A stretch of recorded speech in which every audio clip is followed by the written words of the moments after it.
Sir Pon Wilson, அன்றைக்கு காவல்துறையுடைய விசாரணை புலன் விசாரணை திருப்திகரமா இல்ல, நீதிமன்றத்துடைய தலையீட்டு அடிப்படையில் தான் சிபிஐக்கு மாற்றப்பட்டிருக்கு அப்படின்னு சொல்றேன். ரொம்ப பொருத்தமான விஷயம். அண்ணா நகர் சிறுமி, அப்பாவி சிறுமி, இல்ல இல்ல சொல்லி முடிச்சு இப்ப நான் பேச சொன்னா நீங்க பேசணும், நீங்களே பேசிக்கோங்க. உதாரணம் நீங்க பயப்படுறீங்க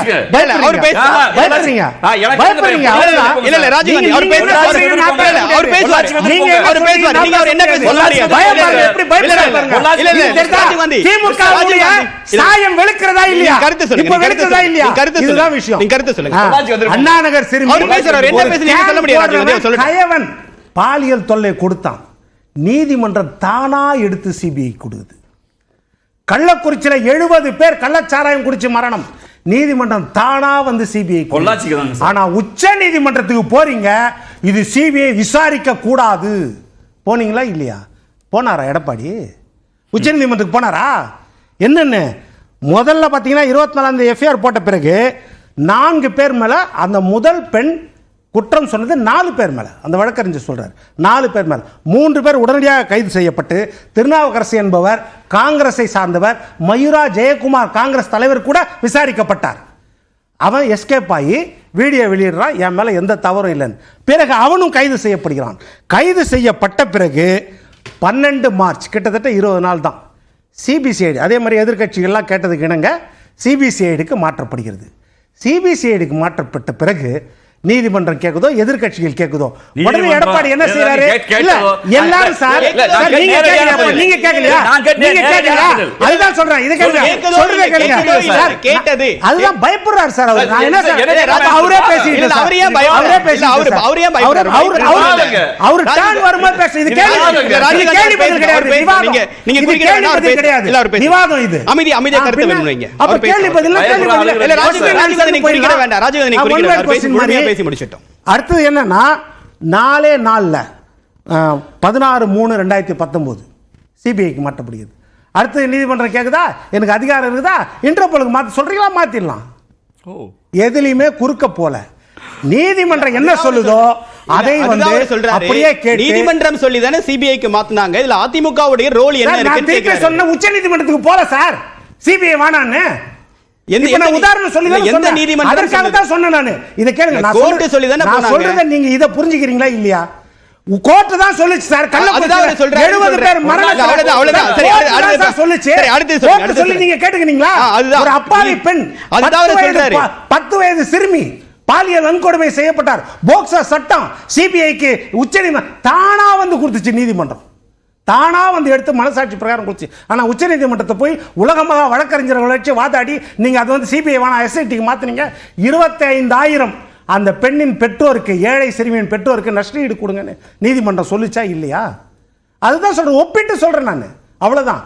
இப்போ இதை பொறுத்த வரைக்கும் நீங்கள் எதிர்கட்சிகள் போராடி இருக்கலாம், ஆளுங்கட்சி தலையீடு இல்லாமல் இருந்தது. அதே மாதிரி 48 பிறல் சாட்சிகள் அருமையாக சொன்னார் ராஜீவ்காந்தி.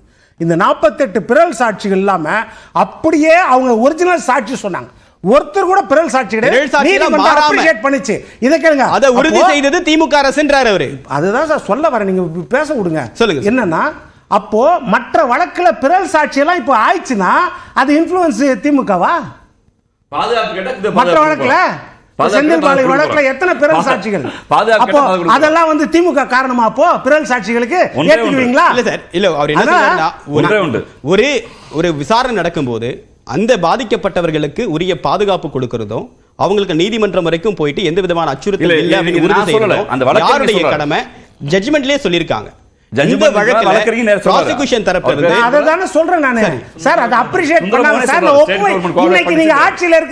எங்களுடைய மன்னர் வந்து இப்ப ஸ்டாலின், அப்ப இதையும் நாங்க கம்பேர் பண்ணுவோம்ல. நீங்க கடைசி ஆட்சியில வந்து நீங்க கம்பேர் பண்றீங்கல்ல, அப்ப இதையும் கம்பேர் பண்ணுவோம் இல்ல. இப்ப நீங்க அதுக்கு கிரெடிட் எடுத்துக்கிறீங்க அப்படின்னா, அப்போ பிறல் சாட்சிகளா மாறின மற்ற வழக்குகள்லாம் அப்போ நீங்க சொல்லியா மாறி இருக்காங்க? அப்போ உங்க அச்சத்துல தான் மாறி இருக்காங்களா? நீங்க அமைச்சர் பதவி இருந்ததால் தான் அந்த இன்ஃப்ளூயன்ஸ்ல 2818 பேர் சாட்சிகள் மாறினாங்களா?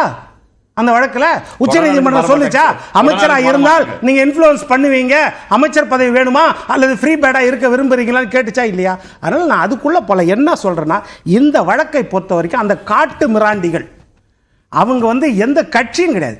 எந்த கட்சியில் இருந்தாலும் தவறு செய்யலாம். ஒரு குற்றவாளியாக இருக்கலாம். எந்த கட்சியில் இருந்தாலும் ஒருத்தர் குற்றம் செய்யலாம். அது வந்து நம்ம கட்சி அடையாளத்தை நம்ம காட்ட முடியாது. ஆனால் இந்த கயவர்களுக்கு இன்றைக்கு தண்டனை கிடைத்திருக்கிறதா? எப்பேற்பட்ட அந்த அந்த நீங்கள் முதல் பெண் வந்து புகார் கொடுத்துட்டா, அதற்கு பிறகு அந்த வழக்கறிஞர் சொல்கிறாங்க, அதாவது மற்ற பெண்களை வந்து அந்த வீடியோலையோ இல்லை லேப்டாப்லையோ பார்க்கும்போது மற்ற பெண்கள் இருக்காங்க, ஆனால் புகார் கொடுக்க வர மாட்டாங்க. அப்போ அவங்களுக்கு கவுன்சிலிங் பண்ணி அவங்களை கூட்டிக் கொண்டு வருவதற்கும் சில நேரம் ஆகுது. அப்போ ஃபர்தர் எவிடன்ஸ் கிடைச்சது. ஃபர்தர் கல்பிரிட் யாரு, யார் யார் அக்யூஸ்டு, ஃபர்தர் திருடங்க யாரு, இந்த கைவர்கள் யார், அவங்கள பிடிக்கணும் அப்படின்னு பிடிக்கிறாங்க. அப்படி பிடிக்கும்போது தான் அருளானந்தம், எரோன்பால், பாபு 3 பேரை பிடிக்கிறாங்க. அது அருளானந்தம் வந்து அதிமுகவில் இருந்து உடனடியாக என்ன செய்கிறாங்க, ஓபிஎஸ் இபிஎஸ் 2 பேரும் சேர்ந்து கையெழுத்து போட்டு அடிப்படை பொறுப்புலேருந்து எடுத்துடுறாங்க. எடுத்துட்டு அந்த அந்த அது எப்போ நடக்குதுன்னா பிப்ரவரியில் நடக்குது. அதிமுக ஆட்சி. சிபிஐ யாருடைய கைப்பாவைன்னு சொல்லுவீங்க வழக்கமா? மத்திய அரசின் கைப்பாவை சொல்லுங்க. எந்த அரசு இருந்தாலும் சரி, எந்த உச்சநீதிமன்றம் இருந்தாலும் சொல்லுங்க. மத்திய அரசு சொல்றது வந்து உச்சநீதிமன்றம் தான் சொல்லியிருக்கு, கூண்டிக்கிளின்னு சொல்லியிருக்கு, வேற யாரும் சொல்றது இல்ல. இல்ல சார், அப்ப இந்த விஷயத்துல அதே சிபிஐ தான் கூட்டணியில் இருக்கிறாங்க. 2021 கூட்டணியில் தான் சந்திக்கிறாங்க. ஆனால் இவர்களை கைது செய்கிறார்கள். அப்போ எந்த தலையீடும் இல்லாம தான் இருக்குது. நான் என்ன சொல்றேன், திமுக தலையீடு இல்லை, அதிமுக தலையீடு இல்லை, எந்த இன்ஃப்ளூயன்ஸும் இல்லாம குற்றவாளிகளுக்கு தண்டனை வாங்கி கொடுக்க வேண்டும் என்பதற்காக இந்த குற்றவாளிகளுக்கு தண்டனை வாங்கி கொடுத்துருக்காங்க. அதுவும் என்னது, அதிகபட்ச தண்டனை.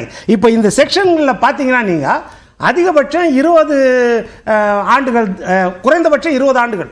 அதிகபட்சம் என்ன அப்படின்னா உங்களுடைய ஆயுள் உள்ள வரை ஆயுள் தண்டனை, அதுதான் மரணம் இருக்கும் வரை ஆயுள் தண்டனை. அந்த அதிகபட்ச தண்டனையை வாங்கி கொடுத்தாச்சு அவர்களுக்கு. இதில் என்ன பியூட்டினா, நீங்கள் 48 சாட்சிகள் ஒரிஜினலாக இருந்தாங்க, ஒருத்தர் கூட பிறல் சாட்சிகள். அடுத்து என்னன்னா, இந்த 6 பேருக்கும் ஜாமீன் கொடுக்கல இன்னைக்கு வரைக்கும். அந்த 6 வருடமும் ஜாமீன் கொடுக்கப்படவில்லை. அடுத்தது கோவை மாவட்ட நீதிபதி நந்தினி தேவி 6 வருடங்களாக பணியிட மாற்றம் செய்யப்படவில்லை. இப்போ பதவி உயர்வோடு அவங்களுக்கு பணியிட மாற்றம் செய்தாங்க. ஆனால் கூட அதை போகாம ஏற்காம இந்த தீர்ப்புக்காக காத்திருந்தாங்க. அப்போ எல்லா கைகளும் ஒன்று சேர்ந்து இந்த தீர்ப்பை பெற்றுக் கொடுத்திருக்கிறது. இதுதான் முக்கியம். எந்த ஆட்சியில் தவறு நடந்துச்சு, எப்போ நடந்துச்சு அப்படின்றத எல்லாருமே சேர்ந்து இந்த தீர்ப்பை பெற்றுக் கொடுத்துருவோம். அப்போ கொண்டாடலாம், தவறு கிடையாது. ஆனால் ஒருத்தரை ஒருத்தர் குற்றம் சொல்ல வேண்டிய அவசியம் கிடையாது. அதுதான் சொல்றேன். இல்ல, எல்லாரும் ஒன்றிணைந்து தான் இதை பெற்றுக் கொடுத்தாங்க நீங்க சொல்றீங்க. ஆனா எடப்பாடி பழனிசாமி அவர்கள் என்ன சொல்றாருன்னா, அதிமுக தான் இதற்கு முழு முதல் காரணம் அப்படின்னு சொல்றாரு. அதுதான் இப்ப டிஸ்பியூட். ரெண்டு விஷயம் எடுத்துக்கலாம். ஆட்சியில் யார் இருந்தாங்க, அப்ப அதிகாரத்தில் யார் இருந்தாங்க, பழி அவர்கள் மீது போடப்படும் போது கிரெடிட்டையும் அவர்கள் எடுத்துக்கிட்டு தான் தார்மீக உரிமை. அது ஒன்று.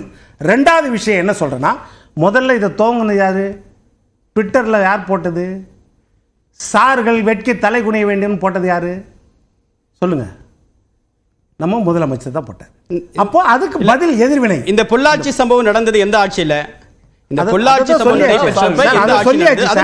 நீங்க தான் சொன்னீங்க. என்ன சொன்னீங்க? இது அரசியல் பண்ண வேண்டாம்ன்றதுக்காக சொன்னீங்க. அதிமுக ஆட்சியில தான் நடந்துச்சு. செந்தில் பாலாஜி கொள்ளை அடிச்சது அதிமுக ஆட்சியில தான். ஆனா அவர் தியாகின்னு சொல்றீங்க, உன்னுடைய உறுதி பெரிதுன்றீங்க. நீங்க தான் சொன்னீங்க அதிமுக ஆட்சியில கண்டக்டருக்கு இவ்வளவு வாங்கினாரு, டிரைவருக்கு இவ்வளவு வாங்கினாரு, மெக்கானிக் இவ்வளவு வாங்குறாரு அவருன்னு நீங்க தான் சொன்னீங்க. இன்றைய முதலமைச்சர் எதிர்க்கட்சி தலைவர் தான் பேசினாரு. அதிமுக ஆட்சியில் தானே. அதை இன்னைக்கு சொல்லுவாரா? அதிமுக ஆட்சியில் தான் அவர் கொள்ளையடிச்சாருன்னு இப்போ சொல்லுவாரா? அதுதான் கேள்வி. நான் என்ன சொல்றேன், எந்த ஆட்சியில் நடந்தது இல்லை, விளைவு என்ன, நீங்க அதற்கு பிறகு எடுக்கக்கூடிய நடவடிக்கை என்ன? இன்னைக்கு ஞானசேகரன் வழக்கு கூட அண்ணா பல்கலைக்கழகத்தில் சொல்றீங்க அப்படின்னா, அந்த வழக்கில் வந்து யார் அந்த சாருன்றது யாருடைய வார்த்தை அப்படின்னா, அந்த பாதிக்கப்பட்ட பெண்ணின் கண்ணீர் கபலை அவர்கள் சொன்ன வார்த்தை, அதை பிரதிபலிக்கிறாங்க எதிர்க்கட்சிகள். அது உரிமை. அதாவது அந்த பெண்ணின் வார்த்தையை பிரதிபலிக்கிறாங்க. இருக்குதா இல்லையான்றது நீங்க ஆராய்ஞ்சு சொல்லுங்க அப்படின்றது அந்த அந்த யார் என்ற சார் யாருக்கும் தெரியாது, நீங்க கண்டுபிடிக்கின்ற சொல்றாங்க. ஆனா இன்னைக்கு ட்விட்டர்ல இருக்கிற சார் யாருன்னு நம்ம முதலமைச்சருக்கு தெரியும். சரி, அவரு சொல்ல வேண்டியதான வெளிப்படையா? சரி, யார் அந்த